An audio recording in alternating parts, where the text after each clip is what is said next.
Okay. Microphone's on. Yeah, hi. So let's see. Where were we last time?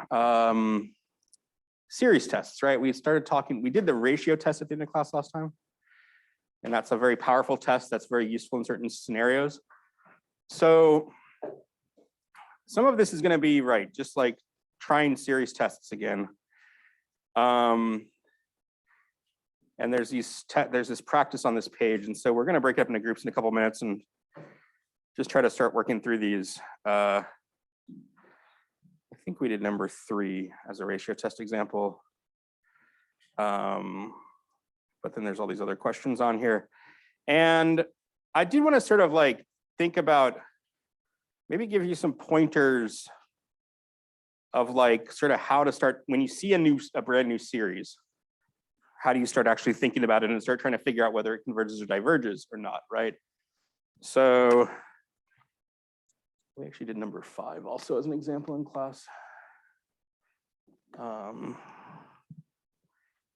Yeah, so convergence, divergence of series. Stop the share. Let me just make a few pointers. So like,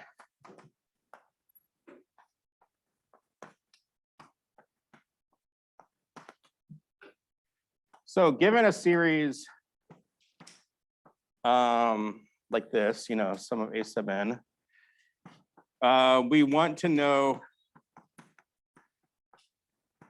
whether it converges or diverges.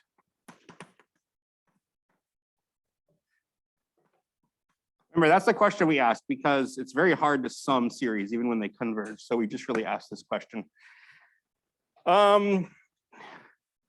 Sort of, how do we go about this? Because I'm trying to train you to like have some sort of like questions that come up naturally. So I would just say like maybe first, write out a few terms of the series just to get a feel for what it's actually doing. Write out the first 4 or 5 terms.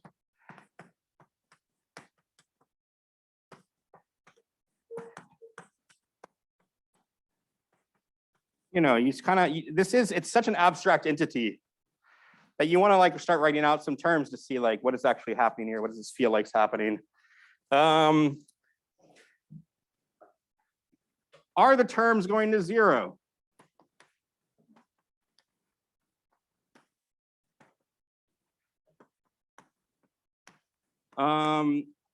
It may be obvious or not. It may be obviously yes. It may be obviously no. It may not be clear. But if it's no, may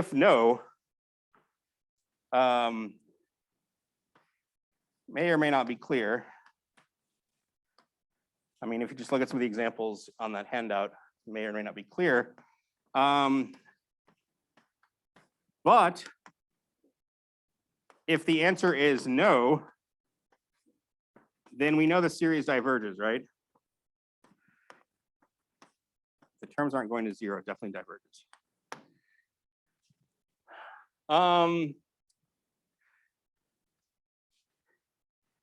Oh, by the way, I should say here, we want to know whether the series converges or diverges. And you can also do this like absolute versus conditional convergence. Right, that's what we talked about. Remember we talked about this last time, that if you have an alternating series or a series that's just not always positive, you could turn all the minuses to pluses. All right, let me go back to the handout and just say, look, like we talked about this here. It's in this handout. It's in the series test 2 handout. That right. So you can talk about the absolute version of a series.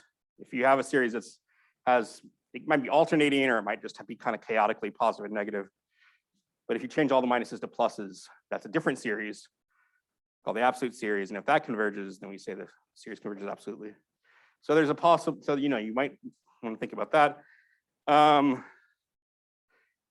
we're just back to what I was saying. I will say if you see factorials or exponents,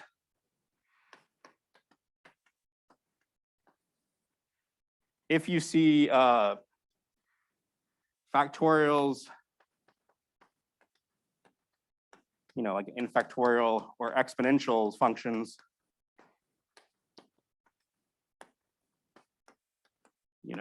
3 to the n or something like that, use the ratio test. That's almost always going to be your friend.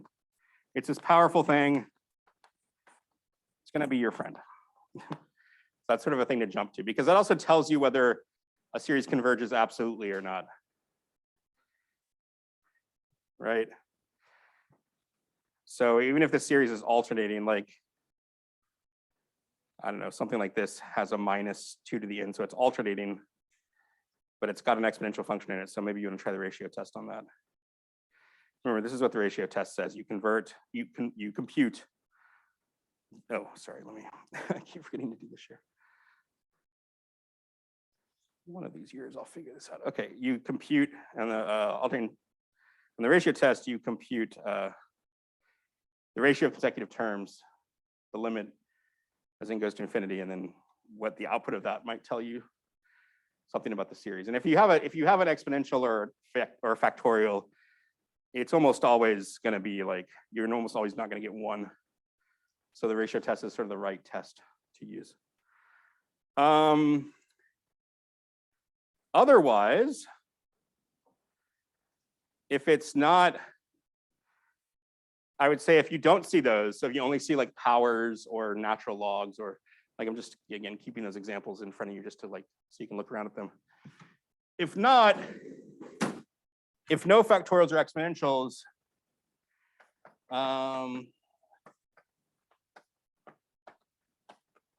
I guess I would say, like, the first question you might ask is the series alternating? Like, is it alternating plus minus?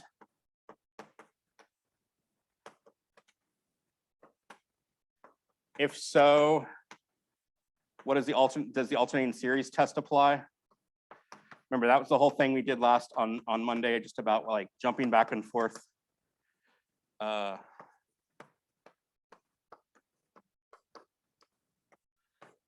Maybe you can just use the alternating series test. If you look at the series test 2 handout, it's like, right, it's just basically asking if the terms, this is the picture I was drawing with you're adding and subtracting over and over again, and it's bouncing back and forth, and whether the bounces are getting smaller and going to 0, and right, so that could be helpful. And if not, if it's all like a positive series, so a bunch of these are alternating because this is this handout that allows you to have alternating series. But if you go back to the first series test handout, these were all positive term series. So if all the terms, if all positive terms go back to the comparison tests and see if you can compare some tests. Maybe try to compare to a P series.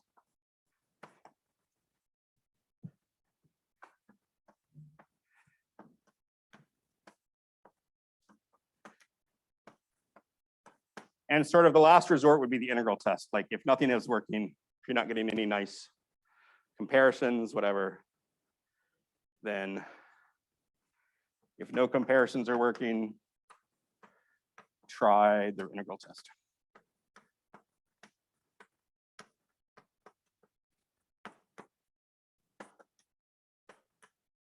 Integral test. Does that make sense? I'm just trying to think like what the flow chart of the logic in your head should be. I feel like ratio test problems end up jumping out at you. Like this would be a great ratio test problem. This is from the first handout, but that's a nice. We talked about number 5 or number 4 and 5 up there from the series test 1 handout. Sorry if you're in remote, that it's just download those handouts and refer to that. So Number 4, like the n to the 5th over 3 to the n, that's a good ratio test. Type problem, well, we talked about a more holistic way to think about it, about the exponential growing faster than the power function. But the ratio test is this powerful thing you can hit lots of series with. But a lot of these other ones that don't have exponential functions in them, you just have to think about comparisons. Or if it's alternating, you can just try to think of the terms going to 0. So like if you go back to the series test 2 handout, and look at, like, we actually did number 1 also. Like this was just a classic alternating series test. The terms are, this is basically 1 over n with pluses and minuses. And so the terms are getting smaller at each step and going to 0. So that converges. And I think you'll believe number 2 is similar. So what I want you guys to do then, let's do group work for a while. And we've actually done 1, 3, and 5. 1 is just a classic alternating series test. 3 was that ratio test example we did. And 5 was, we actually compared it to 1 over n squared because it's 5 converged absolutely, remember, because sign can be positive or negative. But if you take the absolute value, then you can compare it to the 1 over n squared series. Again, that should be in your notes from last class. So we did 1, 3, and 5. So let's do group work. The series test 2 handout, 2, 4, and then I guess 6 through 10. Let's do this for a while, and then we'll come back together towards the end of class and talk about some of these and see how it's going. I may start talking about power series today also, just to get them, just to start putting them in your head. But sounds like a party. Everyone's invited to the party. Let's do it. You guys can figure out, you guys can probably make groups the way you've been making groups before. Go make groups, go to the boards. Go to the board, start with number 2. You might, if you've written this flowchart down, some group might want to use the front board. So, but maybe you guys can avoid, maybe some group can use this board and this one can use this board. Let's get up, let's go, let's do it, let's do it. Fun, active math, not passive math. Form your groups, go to the boards, find people to work with. Let's try not to have a group of like 17 people, maybe break up into some smaller groups. You can use this board or that board. Might be nice to leave this up because of this. People can look at this flow chart. You guys want to use this board here? And for those of you on Zoom, I'm going to pause the recording, but yeah, so let's talk through some of these. We still have like 15, 20 minutes left. So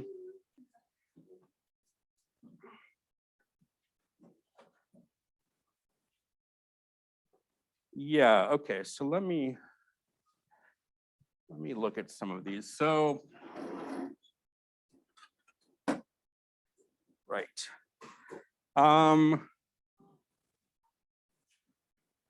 Okay.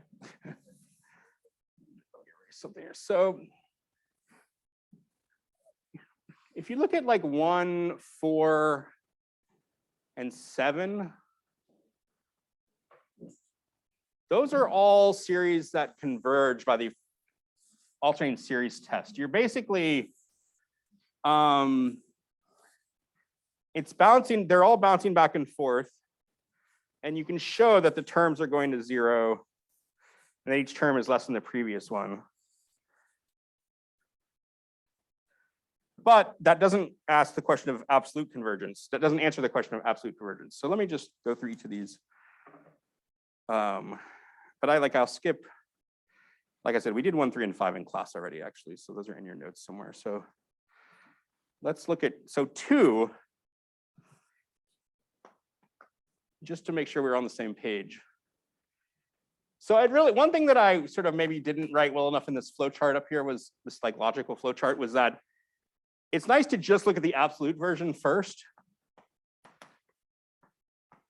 Because if that converges, you're done. Right? You don't need to check conditional convergence because if the absolute version converges, then the whole thing converges.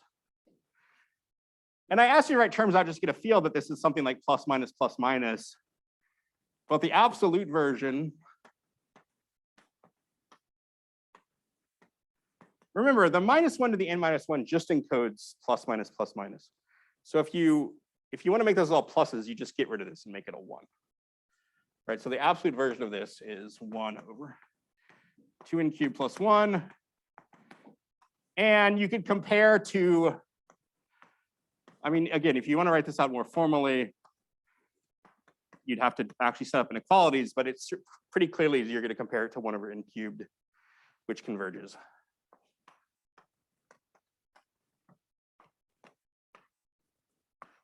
Right. So this converges absolutely. So even though I could use the alternating series test and show that the original series converges, you don't have to. You can just skip that, go straight to the absolute version. But I'm still glad you guys looked at it because it was nice to look at the alternating series. 4 is a little bit different, right? So 4.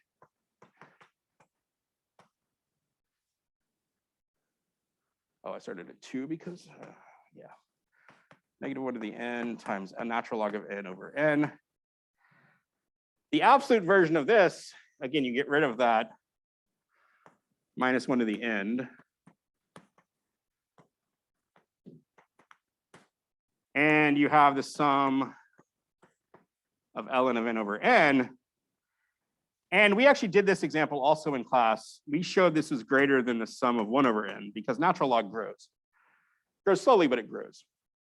So it is bigger than 1 as soon as n is greater than e. And this diverges.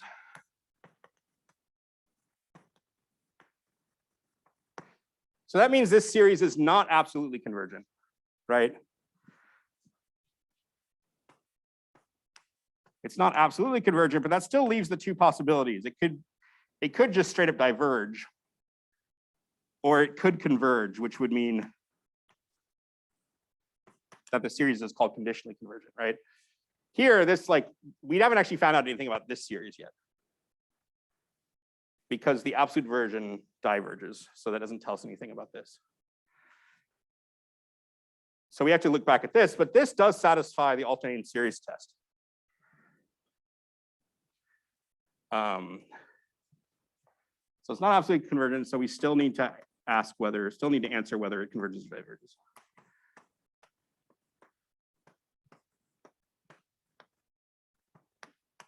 I guess that's my point. Oh wait, did I ever unmute myself? That'd be terrible. Okay, no, I'm not. Okay, good. I am recording, right? Okay.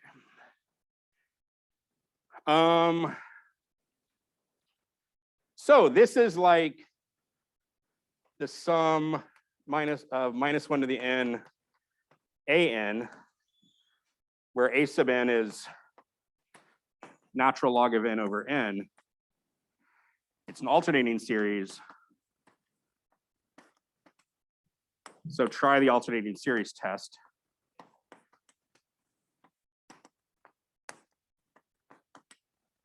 Right? And so the first question is the limit, I mean, I guess the questions are whether the terms are being smaller and then whether the limit's 0. So the easier one often is the second one, which is the limit goes to 0. The limit goes to infinity of a sub n is the limit goes to infinity of natural log of n over n, which, we've said enough to know that like the bottom grows faster because natural logs grow slowly, but you can also use L'Hopital's rule on this, right? Because this is an infinity over infinity limit. So by L'Hopital's rule, you differentiate the top and bottom, and you get 1 over n over 1, and that goes to 0. So that checks out, right? And now there's this question of whether the n plus first term is less than the nth term. Some people are getting hung up on the greater than 0 part, but if it's alternating, we're just picking the positive part anyways. So sorry, books all say greater than 0, but if it's an alternating series, you're just picking the part that's positive, so you don't really have to worry about the greater than 0 part of that. But so this is a question. Now here, what I might actually do, because there was a question that you guys were interested in, it came up like, if you actually go from n equals 2 to n equals 3, it turned out that, you guys had this on the board, right? It turned out that ln of 3 over 3 was bigger than ln of 2 over 2, so it looks like it broke. But again, this is always for n sufficiently large, for n large enough. It's not, the first few terms don't necessarily matter, it's just whether eventually it gets trapped in that gravity well. It could bounce around chaotically for a while, but as long as it ends up in the gravity well eventually. So one thing you can do is like consider f of x is natural log of x over x. And just ask whether this is a decreasing function. So you can compute the derivative and see if it's negative. I've sort of waved of that before a few times without actually doing it, but you know, we might as well do it here. So if f prime is less than 0, if f prime is negative, then it's decreasing. So that would mean natural log of n plus 1 over n plus 1 would be less than natural log of n over n, right? If the derivative is negative. This is one way to justify whether the function is getting smaller. Because you're right, it's a little bit, I sort of believe it's getting smaller because the bottom is growing faster than the top, but if you really wanted to check, you could differentiate. And in fact, I bet it won't be, I bet the derivative won't be negative between 2 and 3 because you guys showed that it actually got bigger going from 2 to 3 instead of smaller. So let's differentiate natural log of x over x. I know you thought this was integral calculus, but we're doing a derivative. So f prime of x, good old quotient rule, bottom times the derivative of the top minus the top times the derivative of the bottom over the bottom squared. So 1 minus ln of x over x squared. This is negative as soon as ln of x is bigger than 1, right? Because I'll be subtracting a number bigger than 1. This is less than 0 when 1 minus ln of x is negative, or when 1 is less than natural log of x. And that's when actually x is greater than e. So that's actually why, because it actually is increasing from 2 to e and then decreasing from e to 3. So that's actually why I mean, it's kind of cool that you actually read that out and found that, because then you can actually see it in the math. So, right, so it's true for x greater than e. So this is true, like it's basically decreasing. F is decreasing for x greater than e.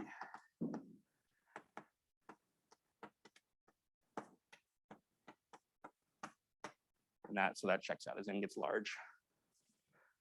That'll be going down, right? Okay, and so that means, so the alternating series test applies, so this does converge. So the original series converges.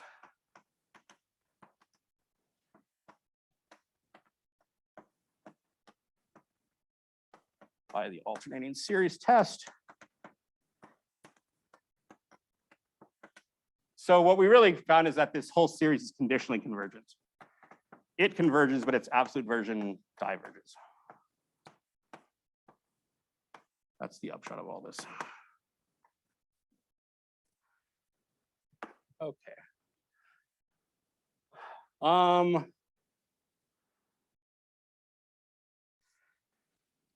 6, the terms are not going to 0. N over n plus 7 doesn't go to 0. Sorry, just because we only have like 10 minutes left, I'm trying to go through these kind of quickly. Does the argument in 4 make sense though, before I go on to 6? Yeah, 6. was the sum minus 1 to the n over n times n over n plus 7. Maybe it was minus 1 to the n minus 1. Yeah.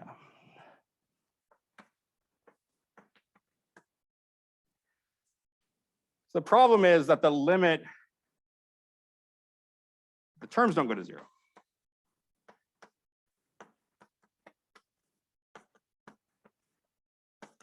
Right? N over n plus 7 goes to 1. And with the minus 1, that basically means you're going to be adding and subtracting 1 over and over again when n is large. N over n plus 7 goes to 1.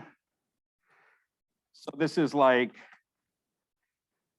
a bunch of stuff, like it started, and some people wrote on the first few terms, it was like 1 over 8 minus 2 over 9 plus 3 over 10 minus 4 over 11. But then down here, it's going to just be like plus 1, plus negative 1, plus 1, plus negative 1, plus 1, plus negative 1 forever. So it's never going to converge. It's just going to bounce. It bounces back and forth forever. And so it diverges. So you don't even have to check the absolute version either, because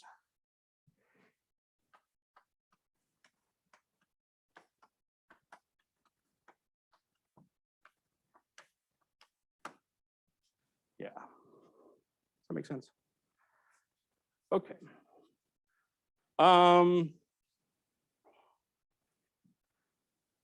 7 is sort of similar to like 2 and 4. It's actually very similar to 4, it's just the natural logs on the bottom instead of the top. It turns out that it converges. The alternating series test works for 7. And that if you actually try to, if you try the absolute version, you guys did it right. You saw that you integrated it and saw that it diverged. Right, so again, I'm just trying to sum up some of this, but 7 is conditionally convergent. So the absolute version diverges.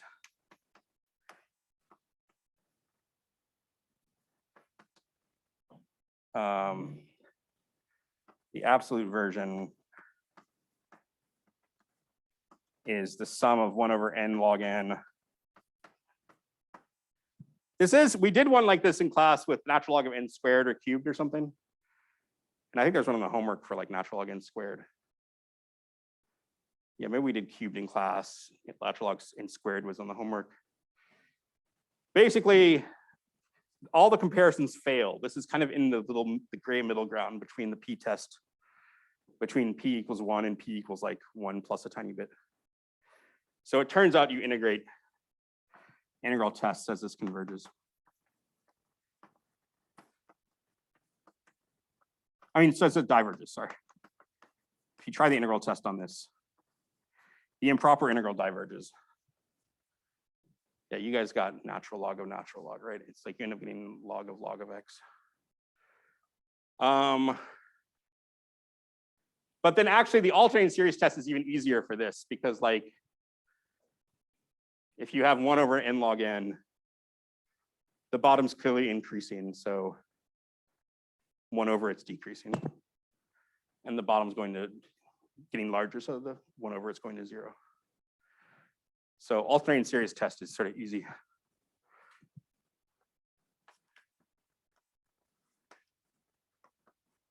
It's easier than this. You don't have to go through all this charade. Okay. Then we started getting into some of the ratio test stuff. And you do have to just write them down really carefully. I think most people got through 8 and saw that it did converge. I think the ratio test spit out 1/2. Remember, you take absolute value. So it spits out 1/2. 9 and 10 are harder. There's more interesting cancellation and stuff going on. And they're kind of fun problems, but they're not the most important. But you might try 9. Wasn't 9 interesting? Shrug. What? Math is fun, especially when you don't know what's going on. That's the best part. Isn't that the best part? It's good to be confused. That's the fun part. Once you figure it out, you're like, oh, okay, I get it.